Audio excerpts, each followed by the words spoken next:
Hello and welcome again to the Writer Review. This is Eric Rudd Writer, and this week we're going to be taking a look back at the 2003 movie titled Charlie's Angels Full Throttle.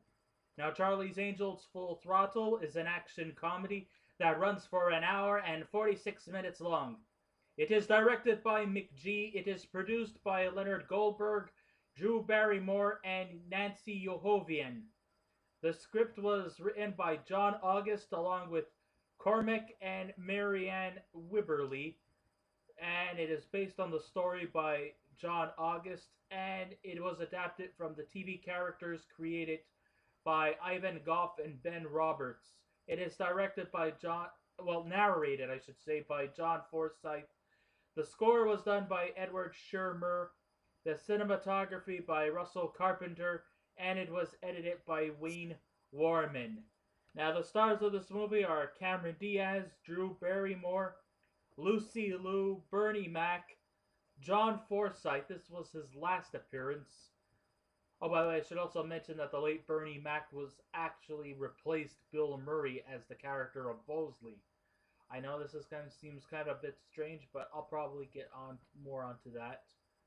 So the other co-stars include Justin Theroux, Demi Moore, Rodrigo Santoro, Crispin Glover, and Shia LaBoeuf. And now the question I have to ask the entire movie community, well, maybe not the entire community, but to all the naysayers out there, why are there so many negative reviews about Charlie's Angels Full Throttle? It just goes to show you that director McG, who has done a lot of music videos in his past, has decided to, step up his game and try his hand at movie directing. McG actually proves that you don't need logic when it comes to having a good time and a good laugh. And that's kind of like what I felt about this movie, Charlie's Angels Full Throttle. Neither do the screenwriters John August, Cormac, and Marianne Wibberley. Sure, this trifecta of angels may not have wings on their backs, but they could sure truly defy the laws of gravity. Yes, I will admit this movie is very illogical and implausible in terms of situations and settings and so on. Taking a few pages off of Ang Lee's Crouching Tiger, Hidden Dragon, Natalie Cook, played by Cameron Diaz, Dylan Sanders, played by Drew Barrymore, and Alex Monday, played by Lucy Liu, do what they do best: dodge bullets, survive explosions, and kick baddies in the booties. But more importantly, they stay as a cohesive unit even through wedding bells that almost split them apart. There's a lot of excitement that goes on in this movie. I don't care if this movie lacks in any kind of realism. When I go and watch the movie Charlie's Angels, I get reminded a lot of the classic series that ran from 1976 to 1981. No, I never actually saw it when I was a little boy because, let's face it, this was back in my infancy. I was still a baby when this show was on, and maybe my parents would not have allowed me to watch a movie or a TV series like Charlie's Angels back in the 70s, early 80s. Come on, I was just a kid. I was an infant. Okay? I probably was not interested in a show like that when I was small. I was kind of more stuck with either kids shows or cartoons. But that was me. I had to sort of watch it, on shows like Nick at Night or on a TV series like that deal with classic TV shows. Or I just had to sort of watch it on YouTube about Charlie's Angels because let's face it, it was around when I was a little boy, but I was very small to see a show like that, so I never got to see when I was little. I saw the movies, the first one and the second one, And I just want to let you know, it's it's a very very exciting film. There's a lot going on. There's never a boring moment. Okay, I admit that it's not for the intellectual viewers, but who cares? It gives your mind a rest. McG knows about the art of having fun. Isn't that what you go see a movie for? So what if it's a garbage film? I'm not gonna lie to you. It is a garbage film, but it's a fun garbage film. I could sit through the campiness and the over the top fight scenes and how the angels seem to have more lives than Houdini, who seem to know how to escape from one perilous situation after another without having a scratch. And I admire their toughness and their determination to get the villains in the story, whoever he or she may be. Sure, it may border under glorifying ladies as athletic, clever, voluptuous, and dangerous, while we guys are kind of looked down upon as dim-witted, aggressive, and foolish. But Charlie's Angels Full Throttle takes us on an energetic ride through with enough high-flying action that will surely make Isaac Newton's theory null and void. No matter if the plot is thinner than olive oil, the quest that the angels embark on is after two rings, beat that Tolkien, that is needed by the villains so that they can gain access to some computer information that the people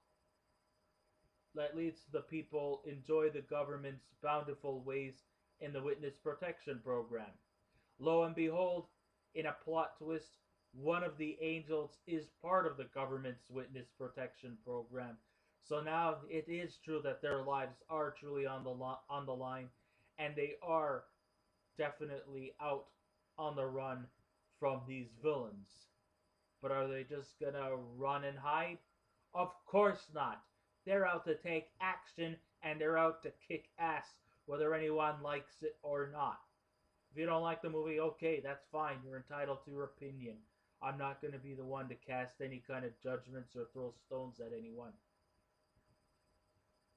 But it's still one of the most spontaneous, fun, exciting movies I had seen that year in 2003.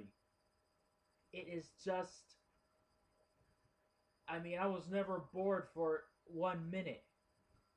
Okay, it may be as stupid as it comes, but sometimes stupidity can be a lot of fun. It can be fun to be stupid.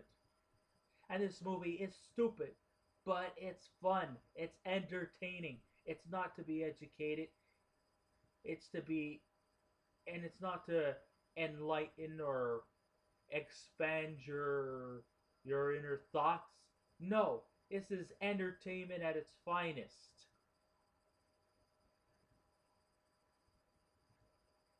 The leading villain in this movie is Madison Lee, played by Demi Moore, who was once a former angel, who is now, I guess, a dark angel, who obsessively needs the rings, because if you put the two juxtaposed to each other, it will open up the esoteric information needed so she could sell this government information leading to the mafioso from Japan, Italy, and Latin America.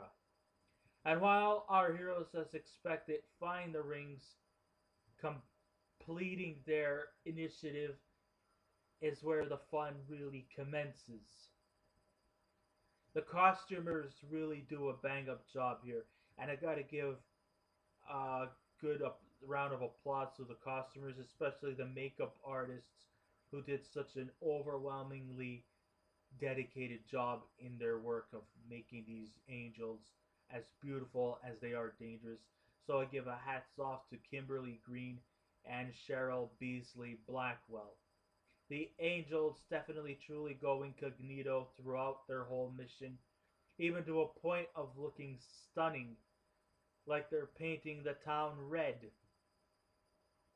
But most of the fun is former music director McG adds more thrills than the previous installment, in which the Angels are on the hunt, working for a man who never really reveals his identity, Charlie Townshend, played by John Forsythe, who, by the way, this was his last film role, before he died in 2010.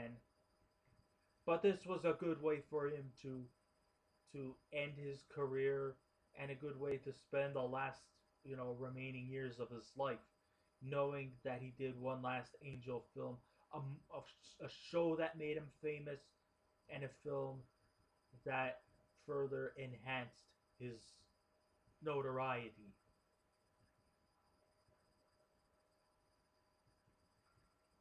Sure, it repeats itself from the first part, but hey, who can ever be bored of the exciting James Bond style opening scenes as the threesome save a man from intimidating rogues sporting 6-foot rapiers in the Mongolian mountains? And who could forget that infamous dirt bike scenes with no holds barred stipulations as they zoom across faster than you could say Ben Hur?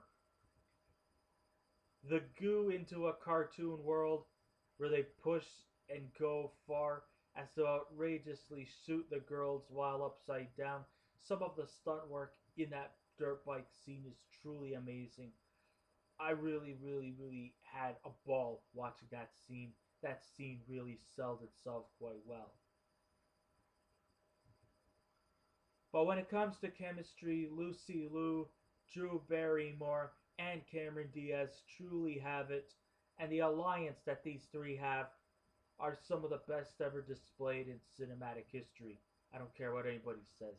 The chemistry between these three are absolutely spot on. And the best part is no one tries to usurp the other one, even though Diaz can really dance quite seductively. I kid you not.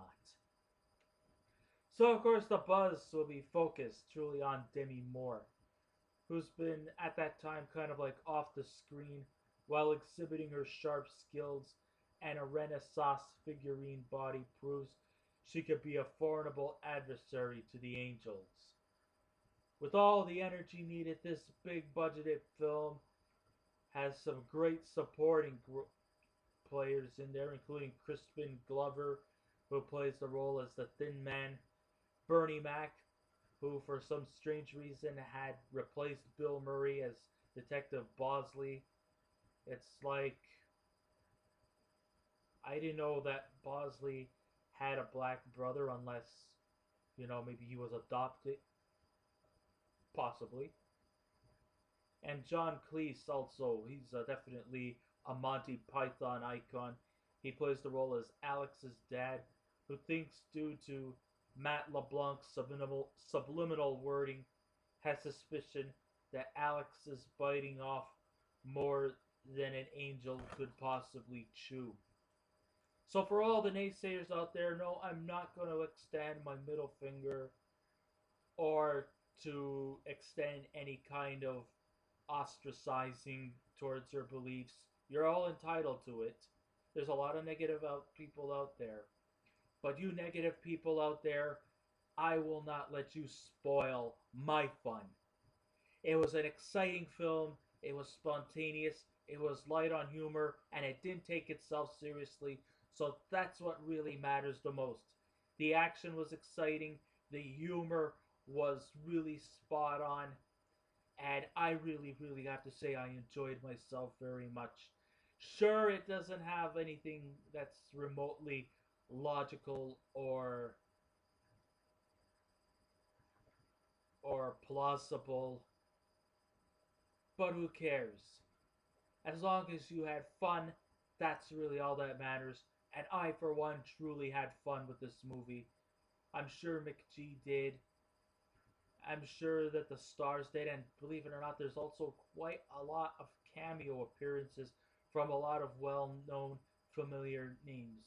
I'm not going to get into all of them, but they do also make appearances there as well, including singers like Eve, Pink, and even longtime stars like Bruce Willis also comes in for little brief scenes as well. So a good time for all is really what all that matters of. And it's not a chick flick either. You know, we guys can also watch the movie too, and not just to see a bunch of pretty faces. We came to see some kick-ass action, and this movie delivers. So for that, I give this movie Charlie's Angels Full Throttle from 2003. I give it an 8. So I guess this ends my rider review. Thank you all for listening in. If you wish to subscribe to my channel, please feel free to do so. If you wish to leave a comment, go right ahead. Just remember, be kind, be courteous, and don't be rude. And I will be back again with another movie review. So until next time, this is Eric Writer saying, keep watching those movies, and I'll see you around. Goodbye.